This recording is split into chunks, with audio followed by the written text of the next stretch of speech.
कभी ये सोचा है कि जो घड़ी हम रोज पहनते हैं वो सिर्फ टाइम बताने वाली मशीन ना हो। कुछ मान्यताओं के अनुसार ये एक बहुत पावरफुल टूल भी हो सकती है। तो चलिए आज इसी के रहस्यमयी दुनिया में थोड़ा झांक कर देखते हैं।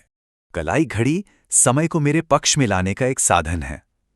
ये लाइन देखिए, कितनी गहरी बात है ना। ये सिर्फ टाइम देखने के बारे में नहीं है।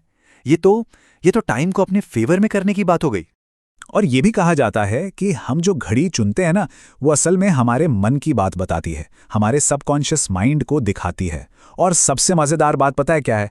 अगर हम अपनी घड़ी बदल दें तो शायद हमारी परिस्थितियां भी बदल सकती हैं।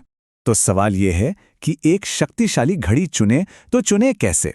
चलिए देखते हैं कि किन किन बातों का ध्यान रखना चाहिए। देखिए, इसके 3 बहुत ही सिंपल नियम हैं। पहला, ये पक्का कर लें कि घड़ी के डायल पर पूरे 12 नंबर हों।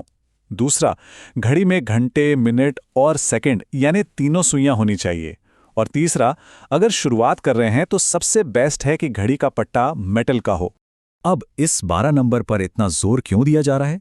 देखिए, ज्योतिष में ना 12 के अंक को कंप्लीटनेस का मतलब पूर्णता का प्रतीक माना जाता है। सोचिए, 12 राशियां होती हैं, जीवन के 12 भाव होते हैं, इसीलिए डायल पर इसका पूरा होना बहुत जरूरी माना गया है। ये देखिए, ये एक परफेक्ट घड़ी का उदाहरण है। ध्यान से देखिए, इसमें हर एक नंबर बिल्कुल साफ साफ दिख रहा है। कोई भी नंबर कटा हुआ नहीं है या छिपा हुआ नहीं है।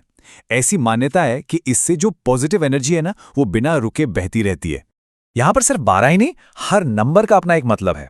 हर नंबर एक खास गोल को रिप्रेजेंट करता है। जैसे 6 नंबर का कनेक्शन शुक्र ग्रह से है, जो धन दौलत से जुड़ा है। और 3 नंबर वो बृहस्पति का है, जो ज्ञान का प्रतीक माना जाता है। अब बात करते हैं 3 सुइयों की। इनका भी अपना एक खास मतलब है। ये सिर्फ घंटा, मिनट, सेकंड नहीं बताती, बल्कि ये शॉर्ट टर्म, मिड टर्म और लॉन्ग टर्म मतलब छोटे, बीच के और लंबे लक्ष्यों को पाने की हमारी क्षमता को दर्शाती हैं। और आखिर में पट्टा, मेटल को सबसे अच्छा क्यों माना जाता है? इसके पीछे की सोच ये है कि मेटल एक अच्छा कंडक्टर है और ये घड़ी की जो पॉजिटिव न्यूमरोलॉजिकल एनर्जी है, उसको हमारे शरीर तक पहुंचाने में मदद करता है। तो ये तो हो गई वो बातें जो करनी चाहिए। अब जरा ये भी देख लेते हैं कि किन घड़ियों से बचना चाहिए, क्योंकि ऐसा माना जाता है कि ये हमारी एनर्जी पर नेगेटिव असर डाल सकती हैं। सबसे पहली और सबसे जरूरी बात, ऐसे डायल से दूर रहें जिसमें नंबर कटे हुए हों या फिर हो ही नहीं। चलिए देखते हैं क्यों। इस घड़ी को देखिए, इसमें जो तारीख दिखाने वाली खिड़की है वो सीधे सीधे 3 नंबर को काट रही है। और जैसा हमने पहले बात की, 3 नंबर बृहस्पति यानी ज्ञान का प्रतीक है। तो इस तरह से उसे काटने का मतलब है उस एरिया की पॉजिटिव एनर्जी को ब्लॉक कर देना। अगला नियम बहुत सीधा और साफ है। एक बंद पड़ी घड़ी मतलब जो चल नहीं रही हो, ऐसी घड़ी को कभी भी घर में नहीं रखना चाहिए। अब सवाल है कि एक बंद घड़ी से दिक्कत क्या है? देखिए, इसे रुकी हुई एनर्जी का सिंबल माना जाता है और यह जिंदगी में रुकावटें और देरी ला सकती है।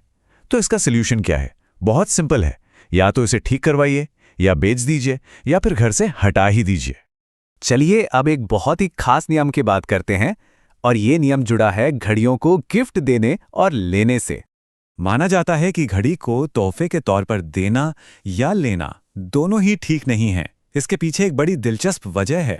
इसके दोनों पहलुओं को समझना बहुत जरूरी है। जब कोई किसी को घड़ी तोहफे में देता है तो ऐसा माना जाता है कि वो अपना अच्छा समय भी उसे दे रहा है, और वहीं दूसरी तरफ अगर कोई किसी से घड़ी तोहफे में ले रहा है तो इसका मतलब ये हो सकता है कि वो अनजाने में सामने वाले का बुरा समय अपने ऊपर ले रहा है। तो इस पूरी बातचीत का निचोड़ क्या निकला?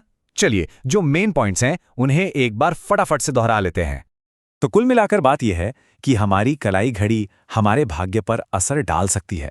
उसके नंबर, उसकी सुइयां, उसका मेटल, ये सब मायने रखता है। और हाँ, ये भी याद रखना है कि बंद पड़ी घड़ी या तोहफे में मिली घड़ी नेगेटिव एनर्जी ला सकती है। तो आखिर में ये सवाल बचता है, अगली बार जब अपनी कलाई पर घड़ी बांधें तो एक पल के लिए जरूर सोचिएगा, क्या ये मशीन सिर्फ समय बता रही है या हमारा समय बना रही है?